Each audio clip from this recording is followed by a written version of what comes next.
How's it going, guys? Today's another day on the channel, and today what we're doing is we're flat towing the Miata back to the shop so we can figure out what's going on with it.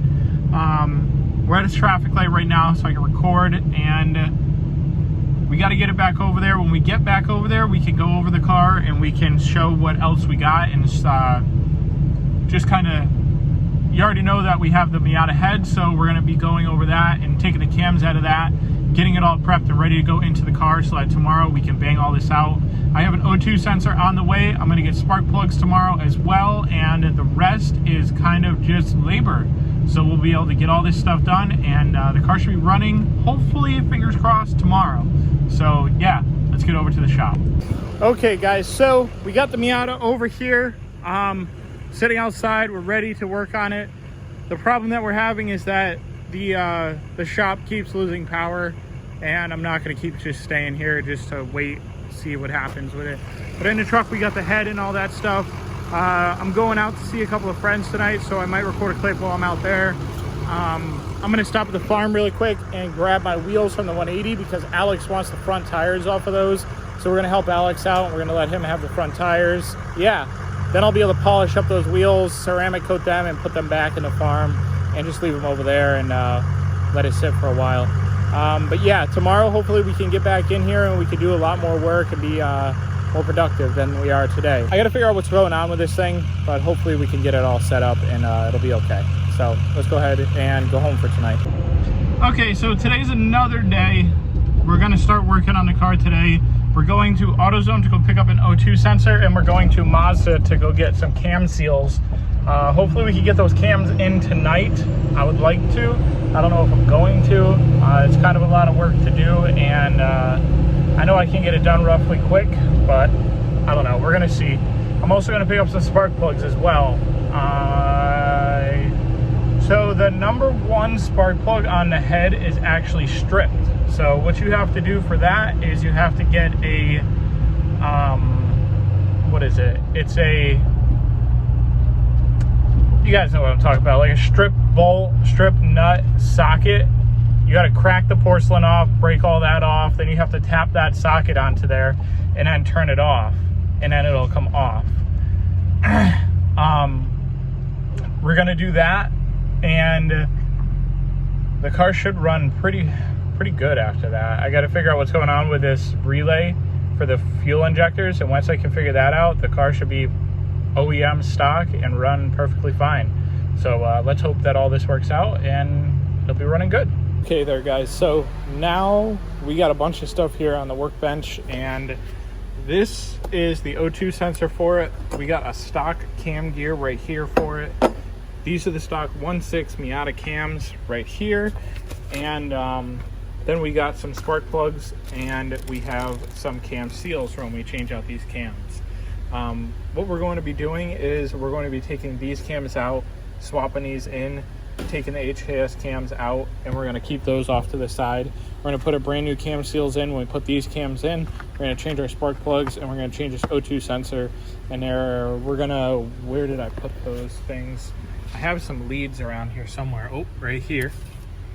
Right here are my leads. So we're going to just do the jumper thing again to try to get the car into the shop, and then if this works, then we'll figure out what's going on with it in a little bit. But yeah, we're gonna see if we can get the car into the shop now. Okay, so we're outside over here with the Miata.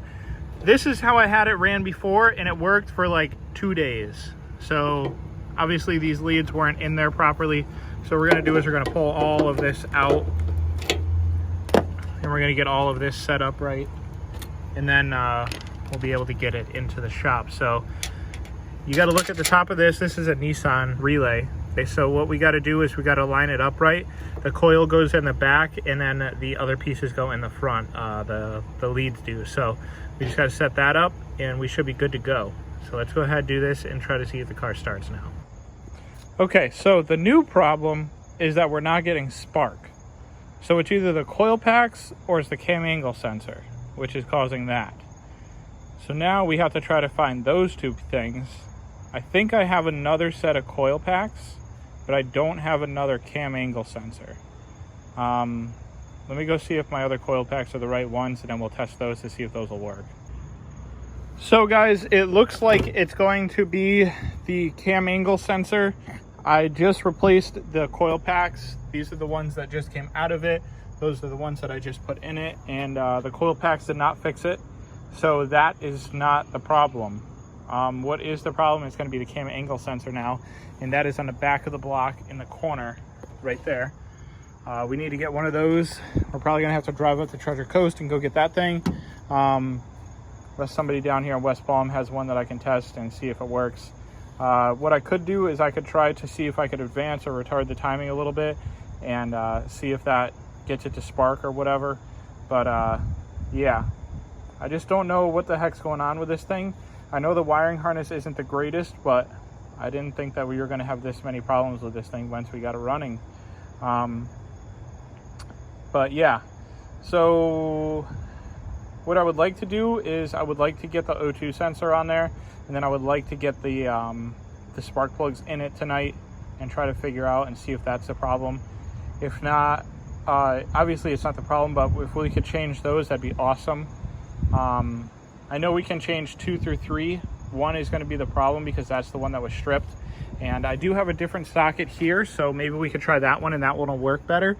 But this one is pretty dang stripped into there, so we're gonna go ahead and see what we can do, and hopefully we can get these all out and get those changed out, and then possibly get that O2 sensor to switch out. But that thing's underneath the car, and I don't really want to lay on the ground out here. It's very wet, and you guys can't see anything if I pan away, but it's very wet out here right now. It just rained today, so we're gonna try to switch out these spark plugs really quick, and then we're going to see if we can get onto that O2 sensor.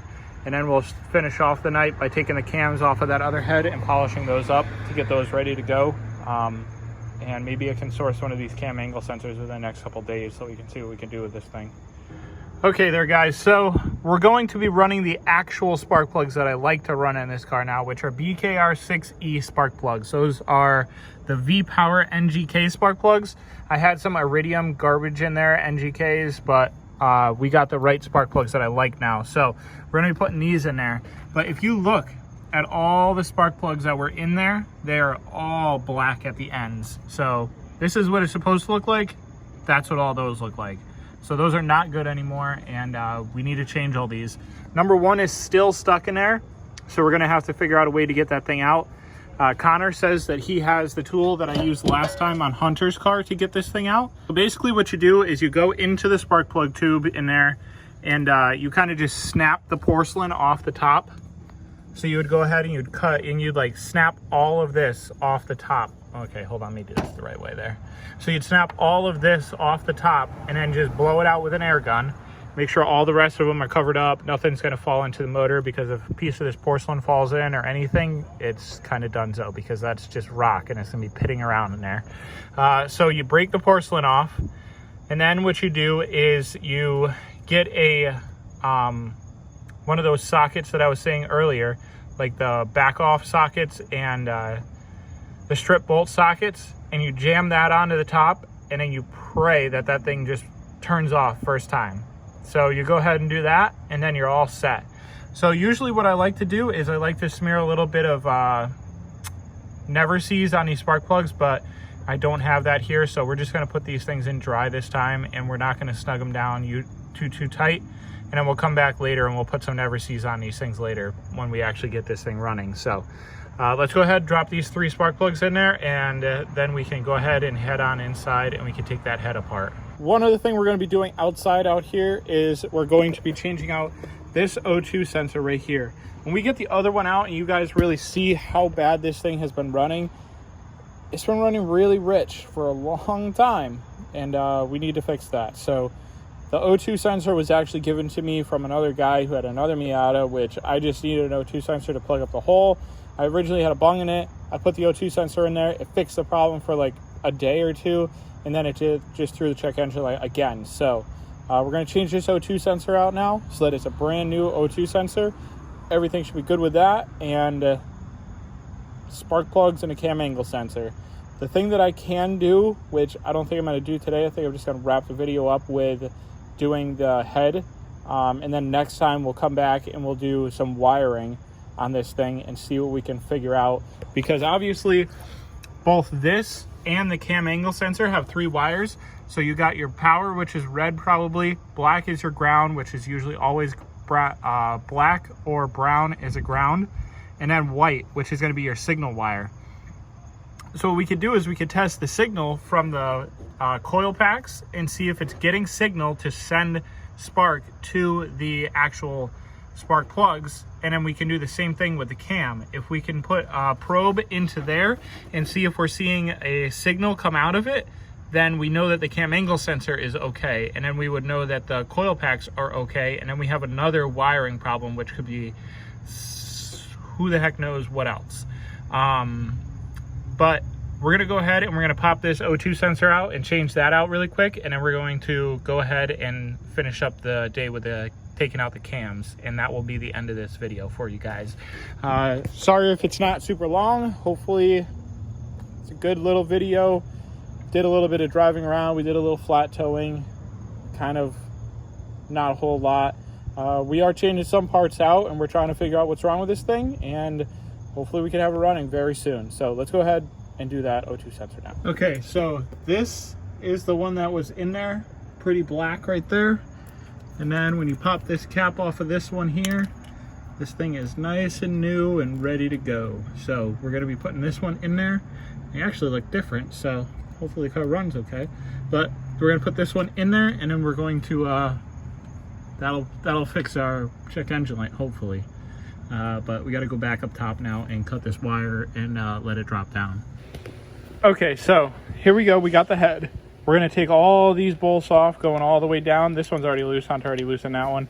We're gonna take all these bolts off, and we're gonna take out the cams, and we're gonna clean them up, and then we're gonna go ahead and store them under here until we're ready. We're gonna wrap them in towels, and we're gonna put them on a nice flat surface so that they're not gonna be damaged by anything. Because if these things get damaged or scratched or bent or whatever, then yeah, you know, screwed again. So let's go ahead and take these out and then clean them up.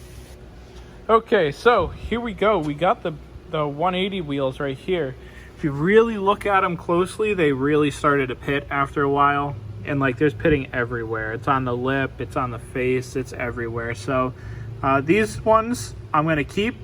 I'm not gonna get rid of these wheels because these are still good wheels, but I think what I'm gonna do is I'm gonna get another set of these wheels here, and we're going to have both 2 sets so that I can always run these wheels on the car, whether I'm drifting or anything. And any other thing that I want to try to do is I want to try to get work equipped wheels for the 180, because I think that would be really sick. They look pretty much exactly like this, 17-inch face, do this whole setup, just this little bit of lip and then a big barrel. Everything's going to be cool with me as long as they look like this when they're done. I think that'd be really sick. So yeah, I got some tires over here for Alex over there, and then right in here I got the cams out. There's no cams in his head anymore. They're wrapped in these towels right here, set aside, ready to go. When we get them ready to, when we go to put them in, I'll just Scotch-Brite them up a little bit and clean them so that we can get them into the car and everything like that. But other than that, guys, this is it. We'll finish up the video outside, and yeah, that's about it for today. All right, guys, that's about it for this video. If you guys liked the video, don't forget to subscribe, hit the like button, comment, share, do all the good stuff. Hope to see you guys at the next one, and catch me out at Adam LZ's place later.